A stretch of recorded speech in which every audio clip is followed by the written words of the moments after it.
Há aproximadamente 250 milhões de anos, África e Brasil estavam unidos geograficamente. Muitas eras depois, esses territórios se reencontraram, não por um fenômeno da natureza, mas pela violência de um dos maiores crimes já cometidos contra a humanidade.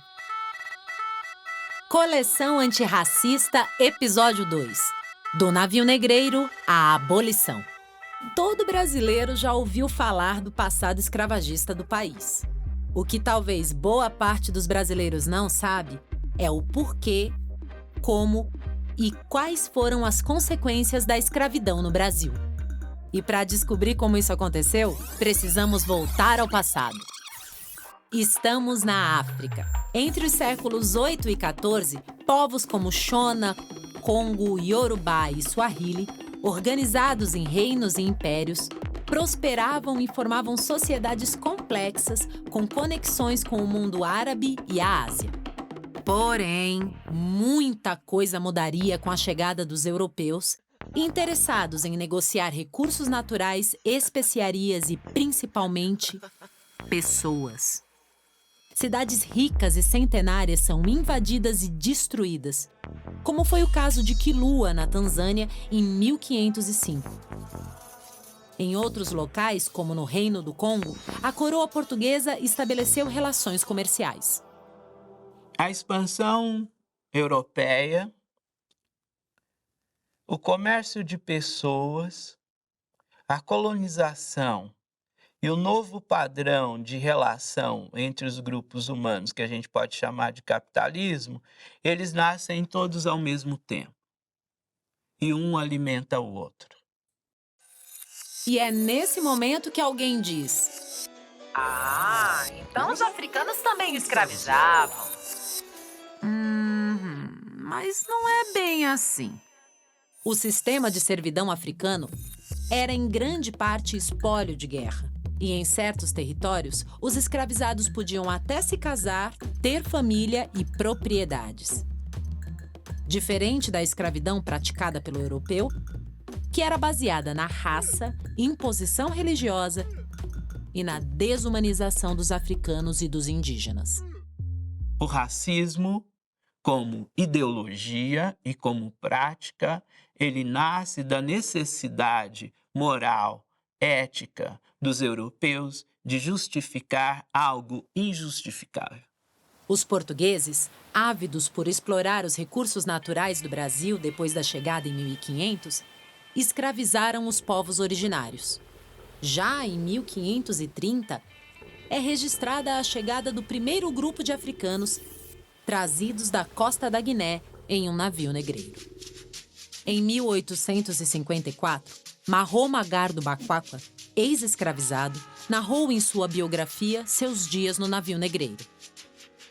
Fomos empurrados para o porão totalmente nus, que era tão baixo que não podíamos nos levantar. Éramos obrigados a ficar agachados no chão. Sofríamos muito por falta de água.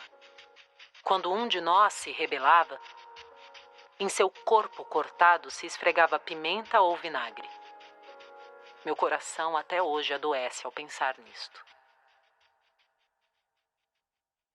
As viagens duravam entre 35 e 90 dias, e pelo menos 20% dos africanos morriam na travessia.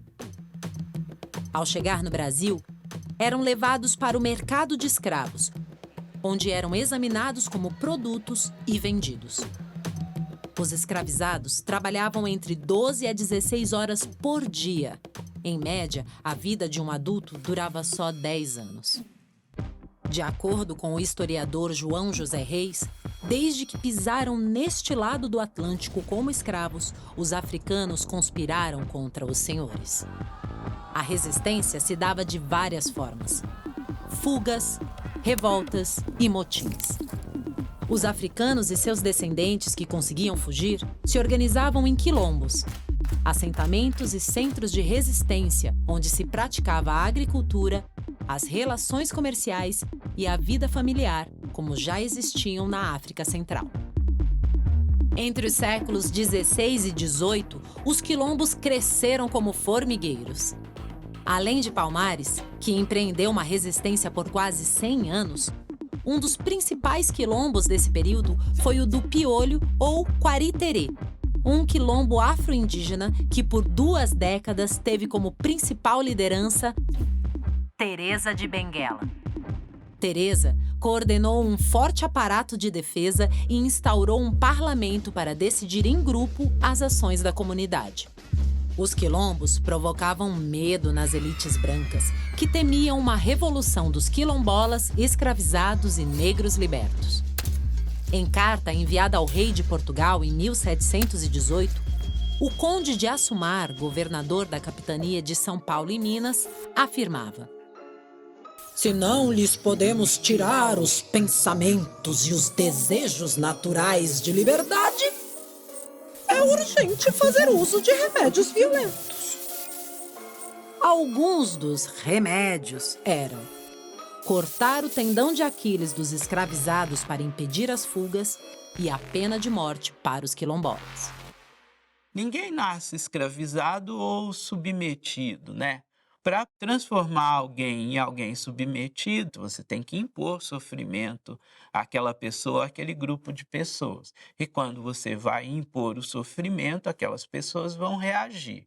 Quanto mais aquelas pessoas reagirem, mais você vai ter que recorrer a práticas violentas para controlar aquele grupo de pessoas. No início do século XIX, a Inglaterra, nação que fez o maior número de viagens e tráfico negreiro no mundo, havia proibido o tráfico de escravizados. E os ingleses passaram a pressionar as nações escravistas como o Brasil a adotar as mesmas medidas. Em 1810, a coroa portuguesa, que havia acabado de chegar ao Brasil, assina o Tratado de Amizade e Aliança com a Inglaterra. No acordo, os ingleses prometiam proteção contra Napoleão, em troca de baixas tarifas para seus produtos e o fim do tráfico negreiro no Império Português. O tratado não foi cumprido e entre 1800 e 1850, 2,4 milhões de africanos desembarcaram no país, o que resultou em mais resistência e principalmente revoltas. Muitas revoltas. Uma delas foi a Revolta dos Malês, ocorrida na noite de 24 de janeiro de 1835 em Salvador, quando 600 africanos, em sua maioria muçulmanos de origem iorubá e haussá, saíram pelas ruas da cidade, convocando outros escravizados para o motim. Os malês foram derrotados, mas despertaram um medo na elite escravagista que proibiu a vinda de escravizados muçulmanos para o Brasil. Nessa mesma década, também em Salvador, nasceu alguém que faria a elite tremer: Luiz Gama. Aos 10 anos, foi levado como escravizado para São Paulo, conseguiu a alforria na vida adulta, estudou direito por conta própria e libertou mais de 500 escravizados. As constantes revoltas, somadas à pressão internacional, fazem o Segundo Império Brasileiro criar um plano gradual para o fim da escravidão. Lei Eusébio de Queiroz, que proibia o tráfico negreiro. Lei do Ventre Livre, que garantia a liberdade a toda criança nascida de mãe escravizada. Lei dos Sexagenários, que garantia liberdade para escravizados acima dos 60 anos. As leis foram marcos importantes, mas as cláusulas criadas pelo sistema escravagista praticamente impediam a sua execução. Por exemplo, na Lei do Ventre Livre, o proprietário que entregasse a criança recebia uma indenização, mas aquela que não fosse entregue mantinha-se escravizada até os 21 anos. Das mais de 400 mil crianças nascidas entre 1871 e 1885, apenas 113 foram entregues ao Estado. Porém, o movimento abolicionista tinha tomado proporções enormes. E também a maior parte dos negros tinham conquistado a própria liberdade com ações de fugas e compras de alforrias. Surgiam quilombos urbanos, como o do Jabaquara, em Santos, e a famosa casa da Tia Ciata, no centro do Rio de Janeiro. Já próximo da abolição, surgem discussões sobre o que fazer com os ex-escravizados. O abolicionista André Rebouças, um dos maiores engenheiros da história do Império, propõe distribuição de terras para os negros. Entretanto, o plano sofreu grande rejeição da elite política, que era formada por latifundiários. Alguma semelhança com os dias de hoje? Quando a Lei Áurea é assinada em 13 de maio de 1888, nenhuma indenização foi prevista. O Brasil dava as costas para aqueles que construíram a nação. Na verdade, nós saímos da escravidão livres para morrerem nas sarjetas, né, do país, e com uma legislação que assegurava que que éramos todos iguais perante a lei. Portanto, se a Carta Magna diz que nós somos todos iguais perante a lei, o processo de indigência humana que os negros foram relegados é atribuído exclusivamente a ele. Ao fim de mais de 3 séculos de escravidão, o saldo é mais de 9.000 viagens de navios negreiros, 5 milhões de africanos que foram trazidos à força para o Brasil, uma memória oficial que retirou o protagonismo da luta negra por liberdade e projetou a princesa Isabel como redentora. E um profundo processo de marginalização imposto à população afro-brasileira. Ao longo do século XX, tivemos pouquíssimas políticas reparatórias. Só na Constituição de 1988, 100 anos após a abolição, que as comunidades quilombolas conquistaram o direito à propriedade de suas terras. Porém, a emissão das escrituras vem sendo constantemente ameaçada.